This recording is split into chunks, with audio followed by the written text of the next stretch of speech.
Hello, আসসালামু আলাইকুম viewers. আপনারা সবাই কেমন আছেন? আশা করি সবাই অনেক অনেক ভালো আছেন। আমি আলহামদুলিল্লাহ ভালো আছি। আপনাদের কাছে দেখাতে যাচ্ছি সর্ষে দিয়ে সজনে ডাঁটা। দেখুন, আজকে প্রচণ্ড পরিমাণে ঝোড়ো হাওয়া বইছে, একেবারে প্রচুর বাতাস ছিল। তো আমি এই অবস্থায় খেতে চলে এসেছি। এর আগে আমি দেখিয়েছিলাম আপনাদেরকে এক ভিডিওতে যে আমি এই গাছ লাগাইতেছি, মানে গাছ না, ওই কলমি শাক যাকে বলে। আমি কিন্তু এগুলো কলমি শাকের বীজ বুনিনি, আমি বাজার থেকে কলমি শাক কিনে এনেছিলাম, রান্না করে খেয়েছি। আর এই ডগাগুলো কিন্তু মাটিতে পুঁতে দিয়েছি, সেখান থেকে কিন্তু এই দেখেন কত কলমি শাক হয়েছে। তো আমি এখন রান্না করার জন্য এগুলো কেটে নিচ্ছি। তো এগুলো অনেক সুন্দর দেখা যাইতো যদি খাড়া অবস্থায় থাকতো। তো বাতাসে হেলে গিয়েছে, অনেক পরিমাণে, প্রচুর পরিমাণে ঝড় হচ্ছে। সেই ঝড়ের মধ্যে এইগুলো খেতে এসে যে দেখি আমি যে একেবারে সব হেলে পড়েছে, মাটির সাথে মিশে গিয়েছে। তো আমি সবগুলো ডগা সুন্দর করে কেটে নেব। এগুলো কিন্তু আবারও এগুলো এই শাক হবে। আপনারা একবার লাগে কিন্তু সারা বছর এই কলমি শাক সংগ্রহ করে এইভাবে খেতে পারবেন। কলমি শাক এই কেটে দিতেছি, এখান থেকে আবার পোয়া নিয়ে কেরমে জ্বালিয়ে আবার হবে। তো আমার শাকগুলো কাটা হয়ে গিয়েছে, আমি এখন বাসায় চলে যাচ্ছি। শাকগুলো কেটে ধুয়ে পরিষ্কার করে নিব। আসলে একটা কথা সবসময় মনে রাখবেন, অন্যের ক্ষতি করতে চাইলে নিজের ক্ষতি হবেই। হয়তো ক্ষতির ধরন ও সময় একটু ভিন্ন হবে, তবে ক্ষতি হবেই, কারণ প্রকৃতি তার আপন গতিতে প্রতিশোধ নেয়। তো আমি দেখুন, এই যে পাতিলের মধ্যে অনেক বেশ পরিমাণ পানি নিয়ে নিয়েছি। পানিতে আমি সুন্দর করে শাকগুলো ধুয়ে নিব। আসলে এখানে আমি কিন্তু একবার ধোয়া দেখাইছি, কিন্তু আমি 2-3 বার করে ধুয়ে নিয়েছি শাকগুলো, কারণ শাকের গায়ে অনেক কাদা লেগেছিল, যেহেতু মাটির সাথে নুয়ে পড়েছিল শাকগুলো। তো পরিষ্কার করে ধুয়ে নিচ্ছি। পরিষ্কার করে ধুয়ে আমি একটা বোলের মধ্যে তুলে নিচ্ছি।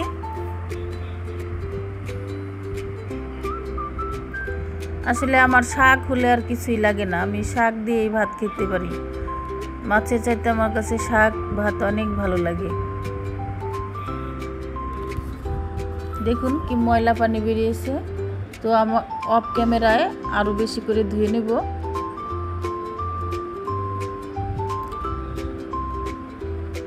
তো আমার ধোয়ার কাজ শেষ হয়েছে। আমি এখন শাকগুলোকে সুন্দর করে ঝুড়ি ঝুড়ি করে কেটে নেব।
এদিকে দেখুন, আমার বিড়ালের বাচ্চা এদিকে চলে এসেছে আমি কি করতেছি সেটা দেখার জন্য।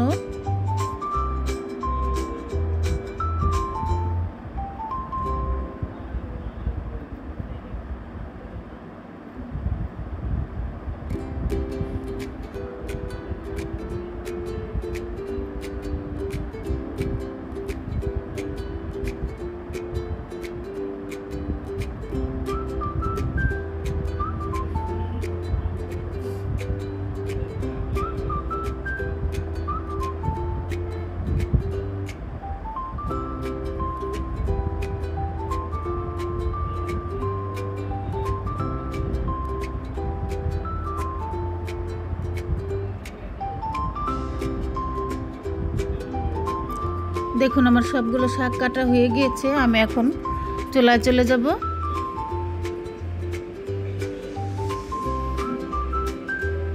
আমি ইন্ডাকশনে একটা কড়াই বসিয়ে দিয়েছি।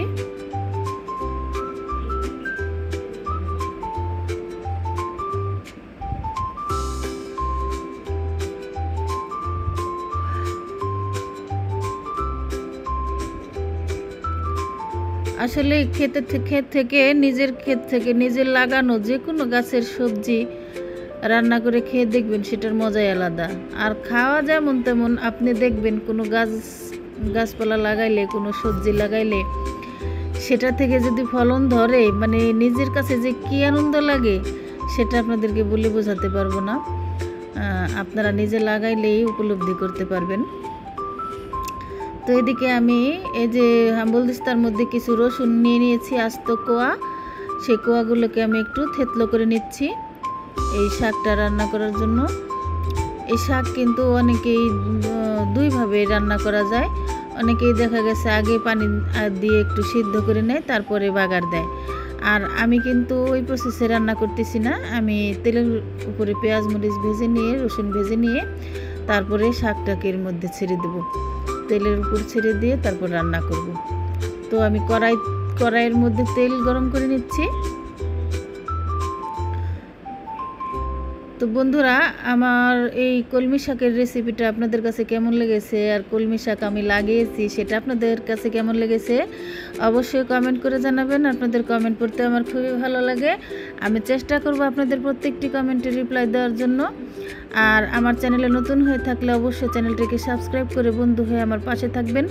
বেল আইকনটি প্রেস করে দেবেন যাতে আমার ভিডিও নোটিফিকেশন সবার আগে আপনার কাছে পৌঁছায়। আসুন আমরা সবাইকে সাপোর্ট করি। সবাইকে সাপোর্ট করলে ভিডিও করার উৎসাহ বেড়ে যায়। আর আমার ভিডিওটি যদি আপনারা ফেসবুক থেকে দেখে থাকেন তাহলে কিন্তু অবশ্যই একটা ফলো করে দিবেন।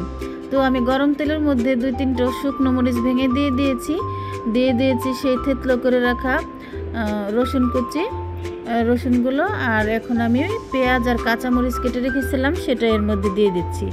এটা আমি হালকা হাতে সুন্দর করে একটু ভেজে নেব।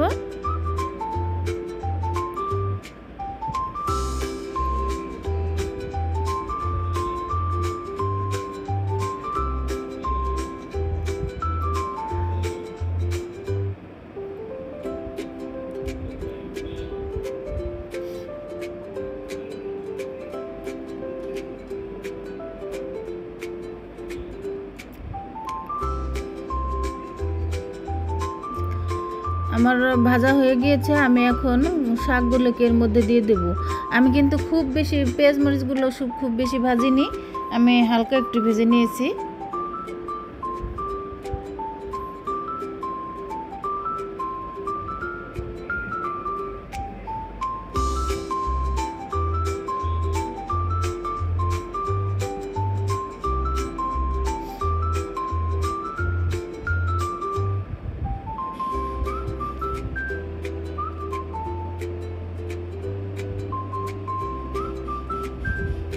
এখন আমি এর মধ্যে দিয়ে দিচ্ছি স্বাদ মতো নুন। নুনটা আপনারা কিন্তু বুঝে শুনে দিবেন, কারণ শাক কিন্তু কাটার পরে অনেকগুলোই দেখা যায়। যখন আপনি রান্না করবেন তখন কিন্তু অনেকটাই কমে যায়, তখন কিন্তু তিতা হয়ে যাবে যদি আপনি নুন বেশি দেন। তো নুনটা একটু বুঝে শুনে, প্রয়োজনে একটু কম দিবেন, লাগলে আবার দিবেন, বাট একসাথে না দেওয়াই ভালো বেশি করে।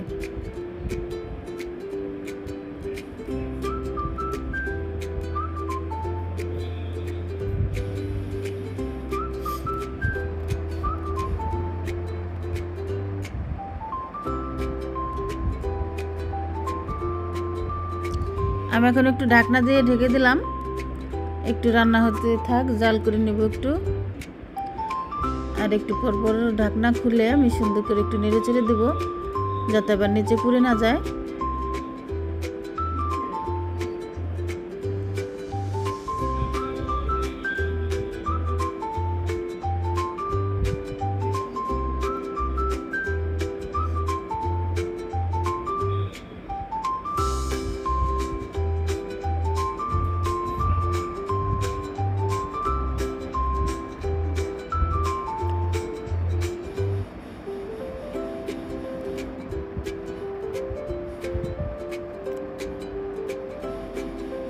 দেখুন কি সুন্দর শাকের সবুজ সবুজ কালার, এইভাবেই থাকবে কালারটা কিন্তু এরকম সবুজ থাকলে ভালো হবে। আবার অনেকেই দেখা গেছে অনেকক্ষণ ধরে রান্না করতে করতে লাল বানিয়ে ফেলে, ওটা কিন্তু খেতে ভালো লাগে না, একটু টক টক লাগে দেখবেন। আর এভাবে শাকের কালারটা যদি এরকম সবুজে থাকে তাহলে কিন্তু দেখবেন আপনি একেবারে অথেন্টিক টেস্টটা পাবেন।